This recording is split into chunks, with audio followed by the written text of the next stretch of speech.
রাজ্যের অর্থব্যবস্থার হাল ফেরাতে উদ্যোগী বিজেপির রাজ্য সভাপতি কেন্দ্রীয় অর্থমন্ত্রী নির্মলা সীতারামনের সঙ্গে সাক্ষাৎ শ্রমিক ভট্টাচার্যের। এ সম্পর্কে আরো জানবো, বিজেন্দ্র সিংহ আমাদের সঙ্গে টেলিফোনে রয়েছেন। বিজেন্দ্র, কি জানতে পারছো কেন্দ্রীয় অর্থমন্ত্রীর সঙ্গে শ্রমিক ভট্টাচার্যের এই সাক্ষাৎ প্রসঙ্গে এবং সাক্ষাতের পর কি বললেন তিনি এই বিষয়ে?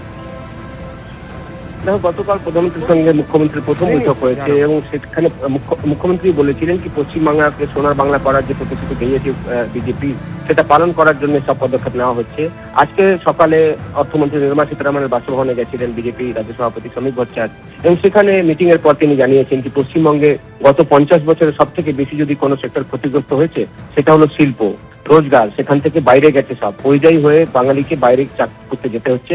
এই পরিস্থিতিতে তিনি আজকে অর্থমন্ত্রীর সঙ্গে দেখা করেন। তিনি এটাও বলেন যে সোনার বাংলা করার জন্য তারা প্রতিশ্রুতি দিয়েছেন পশ্চিমবঙ্গের মানুষকে, প্রধানমন্ত্রী এই প্রতিশ্রুতি দিয়েছেন এবং সেটাকে সেই স্বপ্নকে পালন করার জন্য, পূরণ করার জন্য প্ল্যানও রয়েছে বিজেপি কেন্দ্রীয় নেতৃত্বের কাছে এবং কেন্দ্রীয় সরকারের কাছে।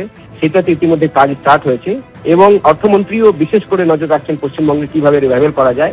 তিনি বলেন কি পশ্চিমবঙ্গের পার ক্যাপিটা ইনকাম সব রাজ্যগুলোর পিছনে চলে গেছে, টক্কর দিতে হবে এখন কর্ণাটক, তামিলনাড়ু এবং মহারাষ্ট্রের সঙ্গে, যেখানে উদ্যোগ যতটা বেড়েছে ততটা যেন পশ্চিমবঙ্গে হয় সেটার জন্য তারা পরিকল্পনা নিয়ে কাজ করছেন এবং কেন্দ্রীয় সরকার পুরো রাজ্য সরকারের পাশে রয়েছে।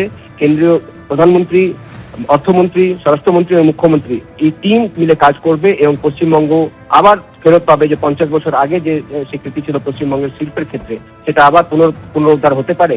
এইভাবে আমরা দেখলাম শ্রমিক ভট্টাচার্য মিটিং এর পর জানালেন। ধন্যবাদ বিজেন্দ্র।